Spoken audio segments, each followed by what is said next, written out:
الحمد لله رب العالمين والصلاة والسلام على رسوله النبي الكريم أما بعد أعوذ بالله من الشيطان الرجيم بسم الله الرحمن الرحيم والمؤمنون والمؤمنات بعضهم أولياء بعض يأمرون بالمعروف وينهون عن المنكر ويقيمون الصلاة ويؤتون الزكاة ويطيعون الله ورسوله أولئك سيرحمهم الله إن الله عزيز حكيم وقال تعالى إنما المؤمنون إخوة أو صدق الله العظيم. معزز حاضرین، انتہائی قابل قدر محترم بزرگوں، اللہ تبارک و تعالی نے نبی کریم صلی اللہ علیہ وسلم کے ذریعے ایمان کی جو توفیق دی، ایمان کی جو دولت دی، وہ اس قدر اہم دولت ہے، وہ اس قدر بڑی نعمت ہے. اس نعمت کی وجہ سے اللہ تعالیٰ نے سارے ایمان والوں کو آپس میں جوڑ دیا، سارے ایمان والوں کا آپس میں ایک رشتہ قائم کر دیا، رشتہ ایمان. اور اس ایمان کی وجہ سے آپس میں سب کو بھائی بھائی بنا دیا. ایک وقت تھا مدینہ منورہ میں آپ صلی اللہ علیہ وسلم کے آنے سے پہلے دو مشہور قبیلے تھے مشرکین کے، اوس اور خزرج. ان دونوں میں اس قدر دشمنی تھی کہ جب ایک کوئی مرتا تو نصیحت اور وصیت کر کے جاتا کہ میرے بعد لڑائی بند نہیں ہونی چاہیے. صدیوں سے جو لڑائی چل رہی تھی، آپ صلی اللہ علیہ وسلم پر لوگ ایمان لائے، اوس کے لوگ، خزرج کے لوگ، وہ لڑائی ختم ہو گئی جو ختم ہونے کا نام نہیں لے رہی تھی. اللہ تعالیٰ نے نعمت کے طور پر اسے بیان کیا کہ وَاذْكُرُوا نِعْمَةَ اللَّهِ عَلَيْكُمْ اِذْ كُنْتُمْ أَعْدَاءً فَأَلَّفَ بَيْنَ قُلُوبِكُمْ فَأَصْبَحْتُمْ بِنِعْمَتِهِ إِخْوَانًا. یاد کرو اللہ تعالیٰ کی اس نعمت کو جب تم لوگ دشمن تھے، فَأَلَّفَ بَيْنَ قُلُوبِكُمْ، پھر تمہارے اندر اس اللہ نے محبت ڈال دی، الفت ڈال دی. فَأَصْبَحْتُمْ بِنِعْمَتِهِ إِخْوَانًا، اس کی نعمت کی وجہ سے آپس میں بھائی بھائی ہو گئے. تو یہ ایمان کے ناطے اللہ تعالیٰ نے جوڑ دیا ہے. اسی بنا پر سیدنا ابو ہریرہ رضی اللہ تعالیٰ عنہ کی روایت ہے، فرمایا نبی کریم صلی اللہ علیہ وسلم نے من نفس عن مؤمن کربۃ فی الدنیا نفس اللہ عنہ کربۃ من یوم الآخرہ. جس شخص نے کسی مومن کی دنیاوی تکلیف کو دور کیا، کسی مومن کی مدد کی، کسی کو آرام پہنچا دیا، تو اللہ تعالیٰ آخرت کی تکلیف سے اسے دور کر دیں گے، آخرت کے تکلیف سے اسے بچا لیں گے جبکہ سب سے زیادہ ضرورت پڑے گی.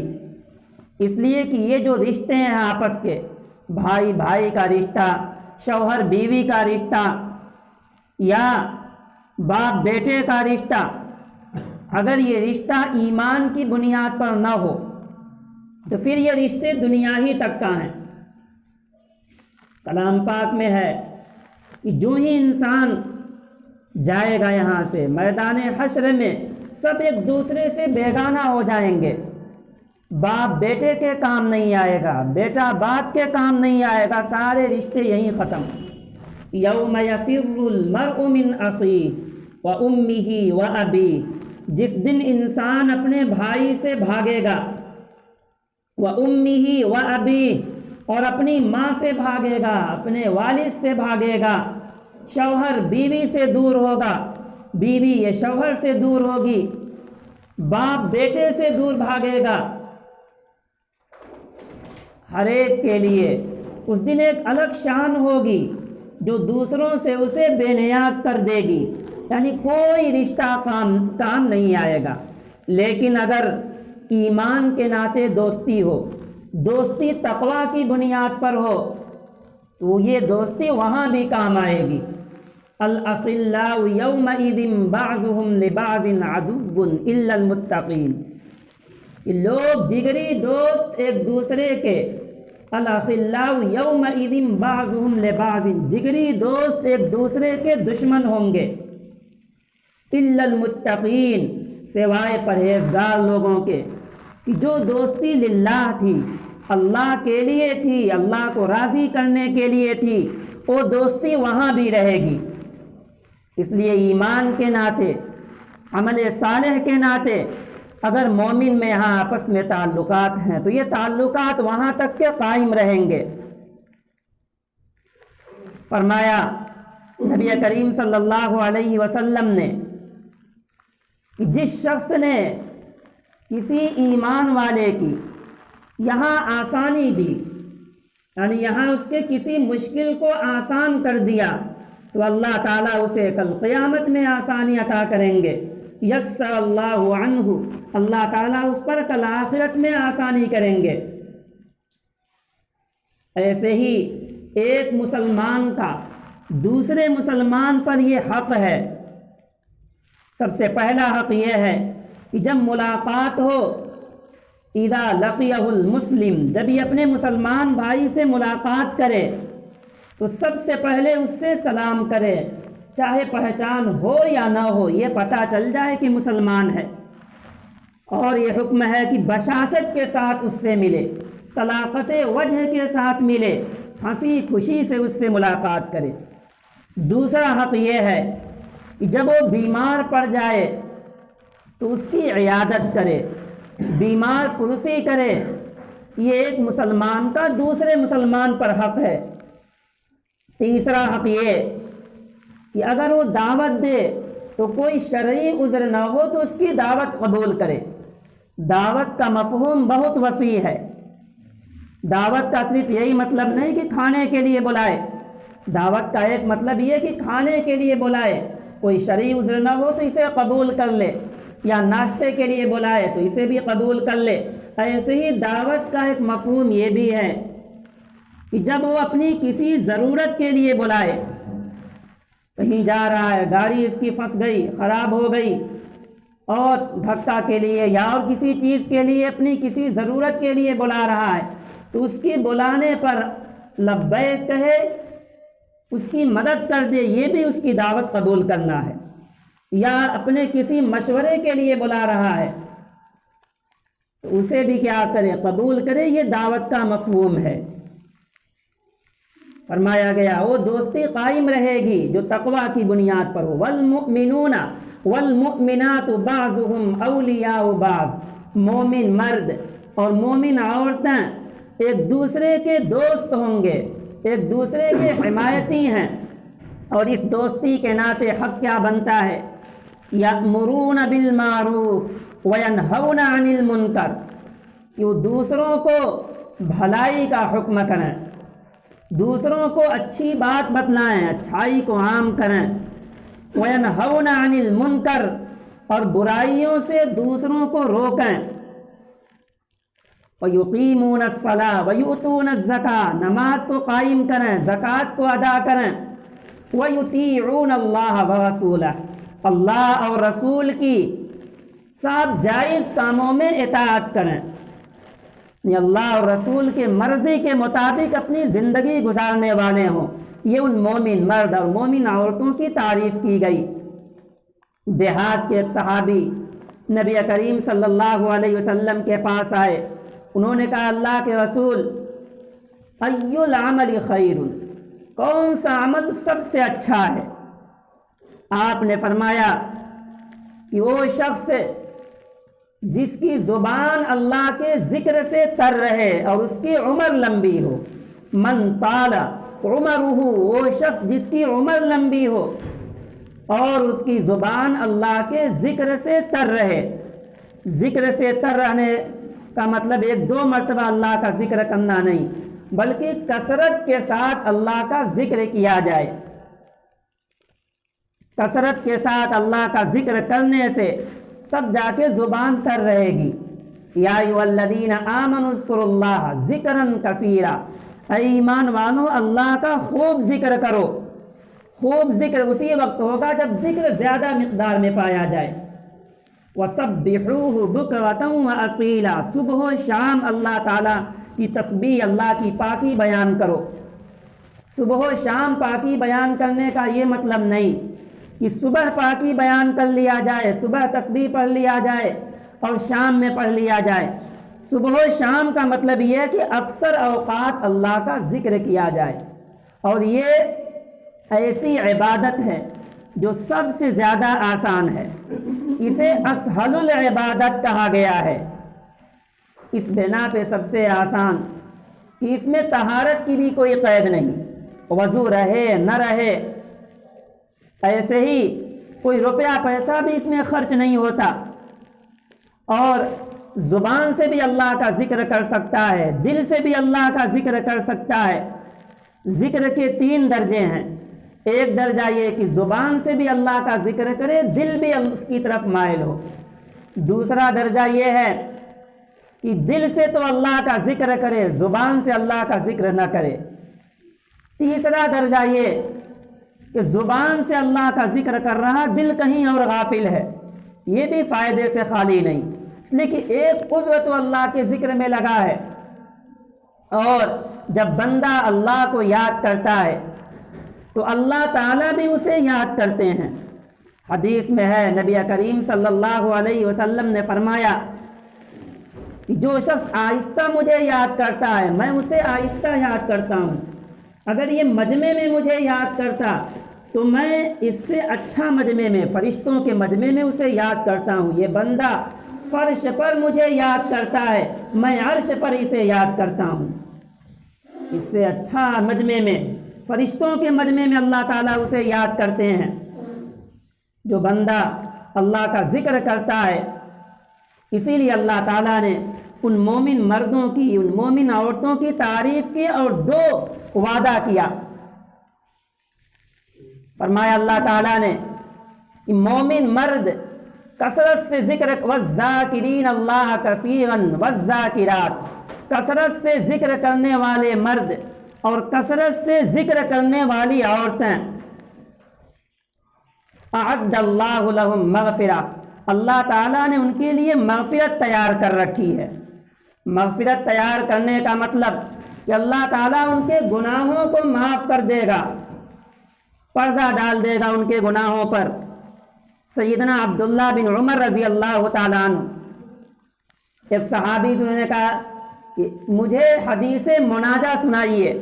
حدیث مناجہ یہ ہے کہ اللہ تعالیٰ ایک بندے کو بلائیں گے اور اسے بلا کر اللہ تعالیٰ اپنی چادر اس کے اوپر ڈال دیں گے، پھر اللہ تعالیٰ اسے قریب کر کے کہیں گے اس سے کہ دنیا میں تم نے فلاں گناہ کیے، فلاں گناہ کیے، گناہ اللہ تعالیٰ یاد دلائیں گے، وہ بندہ یاد بھی کر لے گا۔ اللہ تعالیٰ فرمائیں گے دنیا میں ہم نے تمہاری اس گناہ کو چھپایا، آج جاؤ ہم تم پہ پردہ ڈال دیتے ہیں، ہم اسے چھپا دیتے ہیں۔ یہ حدیث مناجہ۔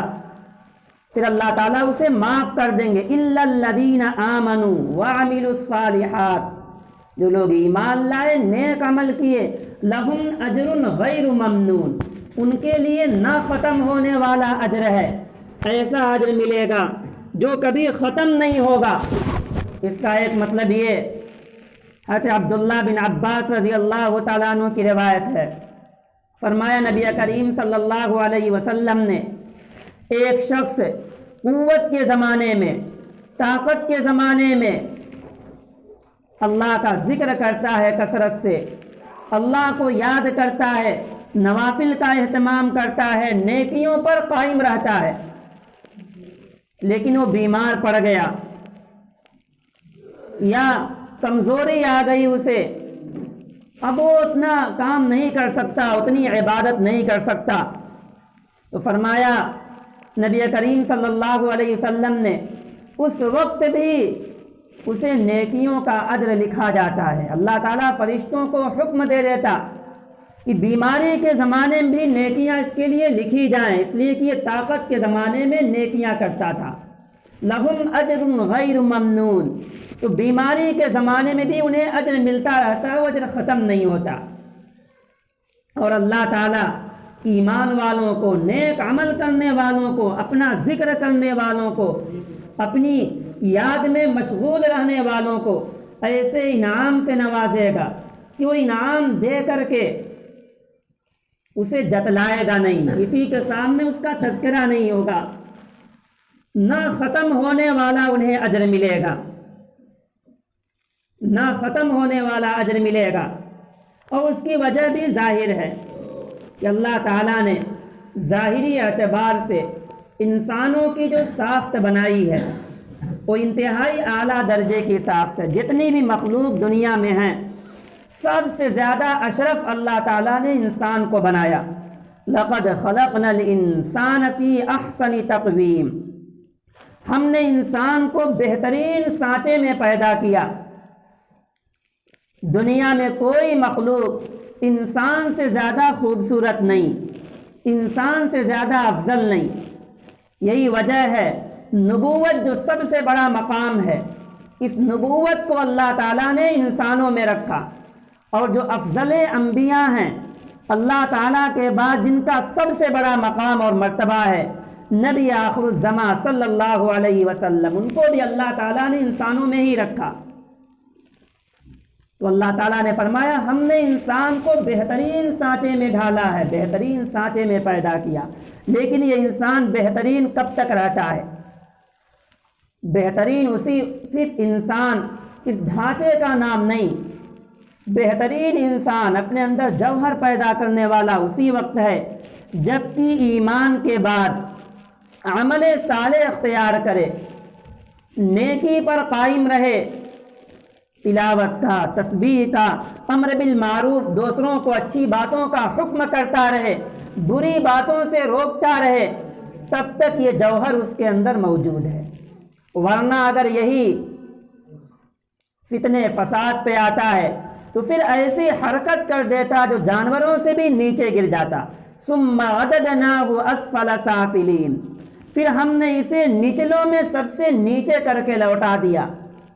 اس لیے کہ جانور بھی اپنے جنس کو نہیں کھاتے، لیکن انسان جب فتنہ فساد پہ آتا ہے تو اس قدر بڑھ جاتا کہ اپنے ہی جنس کو کھانے لگتا، رحم اس سے ہٹ جاتا ہے، بچوں پہ حملہ کرنے لگتا، عورتوں کو مارنے لگتا، یعنی ایسی حرکت یہ انسان کر دیتا۔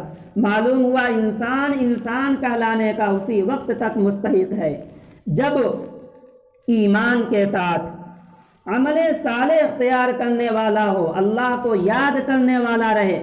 اس لیے کہ جب یہ اللہ کو یاد کرے گا تو اللہ تعالیٰ بھی اسے یاد کریں گے۔ ایک بزرگ نے کہا کہ مجھے اللہ تعالیٰ اس وقت یاد کر رہے ہیں۔ لوگوں نے کہا آپ کو کیسے پتا کہ اللہ تعالیٰ آپ کو یاد کر رہے ہیں؟ انہوں نے کہا میں اس وقت اللہ کا ذکر کر رہا ہوں، اور کلام پاک میں اللہ تعالیٰ نے فرمایا فاذکرونی اذکرکم، تم مجھے یاد کرو میں تمہیں یاد کروں گا۔ جب بندہ اللہ کو یاد کرتا ہے تو اللہ تعالیٰ بھی اسے یاد کرتے ہیں۔ اگر کوئی شخص چاہتا کہ ہمارا وہاں تذکرہ ہو جائے، اللہ تعالیٰ مجھے یاد کر لیں، تو اسے چاہیے اپنی زبان کو اللہ کے ذکر میں تر رکھے۔ اور فرمایا نبی کریم صلی اللہ علیہ وسلم نے دوسری چیز ان دیہاتی صحابی سے، جس کی عمر لمبی ہو، پہلی چیز کی جس کی زبان اللہ کے ذکر سے تر رہے، اور دوسری چیز عمر لمبی ہو۔ ظاہر سی بات ہے جب عمر لمبی تو اعمال صالحہ بھی اتنے ہی زیادہ اس کے ہوں گے، اتنے خیر کے کام وہ زیادہ کرے گا، اور ذکر سے، نیکی کرنے سے، والدین کی اطاعت کرنے سے اللہ تعالیٰ عمر کو بڑھا دیتے ہیں۔ نبی کریم صلی اللہ علیہ وسلم نے فرمایا جو شخص چاہتا ہے کہ اس کی عمر لمبی ہو جائے، اسے چاہیے قرابت داروں کے ساتھ، پڑوسیوں کے ساتھ حسن سلوک کرے۔ حسن سلوک سے، نیکیاں کرنے سے عمر بڑھ جاتی ہیں، عمر بڑھا دیا جاتا ہے۔ ورنہ آج جو حالت ہے، جس پس و پیش میں مسلمان مبتلا ہیں، نبی کریم صلی اللہ علیہ وسلم نے فرمایا تھا صحابہ سے اپنے زمانے میں کہ ایک وقت ایسا آئے گا کہ لوگ مسلمانوں کو اس طرح بلائیں گے جیسے دسترخوان پر کھانے لگے رہتے ہیں اور لوگ کھانوں کی طرف ٹوٹتے ہیں، ایسے ہی ایک وقت آئے گا کہ لوگ مسلمانوں پر ٹوٹ پڑیں گے، ہر طرح سے مسلمانوں کو زد و کوب کیا جائے گا، انہیں ستایا جائے گا، ہراساں کیا جائے گا، پریشان کیا جائے گا، اگر ہم اپنے اندر تبدیلی نہیں لائے۔ ایسے ہی ہمارا شب و روز، ایسے ہی ہماری زندگی گزرتی رہی تو ایک وقت ایسا ہوگا کہ لوگ ہمارے اوپر ٹوٹ پڑیں گے۔ صحابہ کو حیرت ہو رہی تھی، صحابہ نے پوچھا رسول اللہ صلی اللہ علیہ وسلم سے، کیا اس وقت ہماری تعداد کم ہوگی؟ آپ نے فرمایا نہیں، تعداد کم نہیں ہوگی، تعداد اس وقت سے بھی زیادہ ہوگی، لیکن دو ایسی چیزیں ہیں جو مسلمانوں کے اندر سوار ہو جائیں گی، دو چیزیں مسلمانوں میں رچ بس جائیں گی، ان دو چیزوں کی وجہ سے بالکل پست ہو جائیں گے۔ پہلی چیز آپ نے فرمایا الوہن، بزدلی آ جائے گی، کاہلی ہو جائے گی، سستی ہو جائے گی، اور یہ سستی ایسی کہ نہ نیک اعمال کی طرف ان کی رغبت ہوگی اور نہ نیکی کی طرف ان کی طبیعت مائل ہوگی، نیک کام میں یہ سست ہوں گے۔ اور دوسری چیز آپ نے فرمایا کہ حب الدنیا و کراہیت الموت، دنیا کی محبت رچ بس جائے گی، موت سے نفرت ہونے لگے گی۔ مومن موت سے نفرت نہیں کرتا، اس لیے کہ موت تو ایک پل ہے جو ایک دوست کو دوسرے دوست سے ملا دیتی ہے۔ موت سے نفرت ہوتی کیوں؟ کیونکہ ہم تیاری نہیں کیے رہتے۔ کلام پاک میں اللہ تعالیٰ نے فرمایا یہود کے تعلق سے کہ انہیں قُلْ يَا أَيُّهَا الَّذِينَ هَادُوا إِن زَعَمْتُمْ أَنَّكُمْ أَوْلِيَاءُ لِلَّهِ مِن دُونِ النَّاسِ فَتَمَنَّوُا الْمَوْتَ إِن كُنتُمْ صَادِقِينَ۔ اے یہودیوں، تمہارا یہ خیال ہے کہ تم لوگ اللہ کے دوست ہو، اللہ کے اولیاء ہو، فَتَمَنَّوُا الْمَوْتَ، تم موت کی تمنا کر کے دکھاؤ۔ یہ یہود سمجھا کرتے تھے، ان کو بھی پتا تھا کہ موت اگر ہمیں آ گئی تو اعمال ان کے اچھے تھے نہیں۔ یہ کہا کرتے تھے جب تک دنیا میں ہیں آرام سے ہیں، موت آ گئی تو اعمال اچھے نہیں، اس بنا پہ انہیں موت کی کبھی تمنا نہیں کریں گے یہ۔ ورنہ مومن شخص، مومن بندہ جو موت کی تیاری کیے رہتا ہے، جو اللہ سے ڈر کر کے زندگی گزارتا، اسے موت سے نفرت نہیں ہوتی، اس لیے کہ موت ایک پل ہے جو ایک دوست کو دوسرے دوست سے ملا دیتی ہے۔ الموت جسر یصل الحبیب الی الحبیب، ایک حبیب کو، ایک دوست کو دوسرے دوست سے ملاتی ہے، اور اسی وقت ہوگا جب نیک عمل ہم کریں گے تو اللہ تعالیٰ کی طرف ملاقات کا ہمیں شوق پیدا ہوگا، اس لیے کہ نیکیوں سے امید بڑھتی ہے اور نافرمانی کرنے سے، گناہ کرنے سے دوری پیدا ہوتی ہے۔ نبی کریم صلی اللہ علیہ وسلم نے فرمایا کہ اپنی زبان کو اللہ کے ذکر میں تر رکھو۔ خود آپ صلی اللہ علیہ وسلم کا یہ عمل تھا، برابر آپ کثرت کے ساتھ اللہ تعالیٰ کو یاد کرتے رہتے تھے، کثرت سے آپ اللہ کا ذکر کرتے رہتے تھے۔ یہ سب سے افضل عمل ہے، اللہ کو یاد کرنا۔ اللہ کو یاد کرنے سے موت سے کبھی نفرت نہیں ہوتی، اعمال صالحہ کی طرف تربیت راغب ہوتی ہے۔ یا ایھا الذین آمنوا لا تلہکم اموالکم ولا اولادکم عن ذکر اللہ ومن یفعل ذلک فاولئک ھم الخاسرون۔ اے ایمان والوں، تمہیں تمہارے مال و دولت اور تمہاری اولاد اللہ کی یاد سے، اللہ کے ذکر سے یہ غافل نہ کر دیں، بلکہ اللہ کا ذکر کرتے رہو۔ وَمَن يَفْعَلْ ذَلِكَ، اگر کوئی شخص آل و اولاد میں لگ گیا، دنیا کے کاموں میں لگ گیا، اللہ کی یاد سے، اللہ کے ذکر سے غافل ہو گیا، فَأُولَئِكَ هُمُ الْخَاسِرُونَ، تو یہی لوگ نقصان اٹھانے والے ہیں۔ اگلی آیت میں فرمایا اللہ تعالیٰ نے ٹائم بہت کم ہے، اس لیے کہ دنیاوی زندگی کا کوئی بھروسہ نہیں، 50 سال ہو 60 سال ہو، ایک دن ختم ہونے والی ہے۔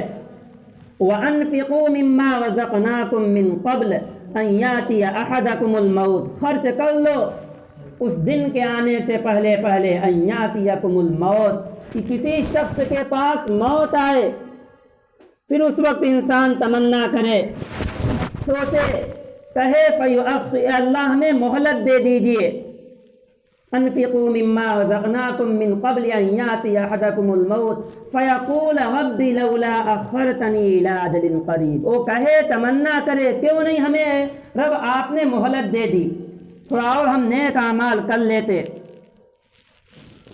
فاصدق واكن من الصالحین، میں صدقہ کر لیتا اور میں بھی نیک لوگوں میں سے ہو جاتا۔ ولن يؤخر الله نفسا اذا جاء اجلها، اللہ تعالیٰ کسی نفس کو مہلت نہیں دیتا، جب اس کا وقت آ جاتا ہے، موت کا جب وقت آ جاتا تو پھر وہ ٹالا نہیں جاتا ہے۔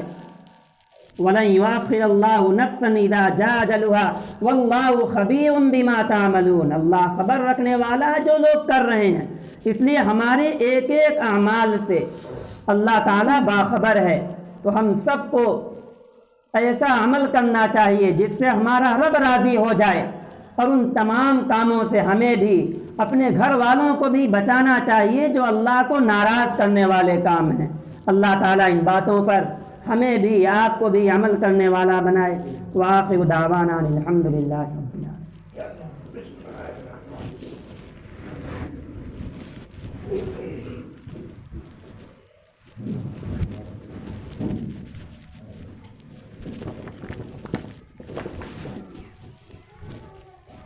السلام علیکم۔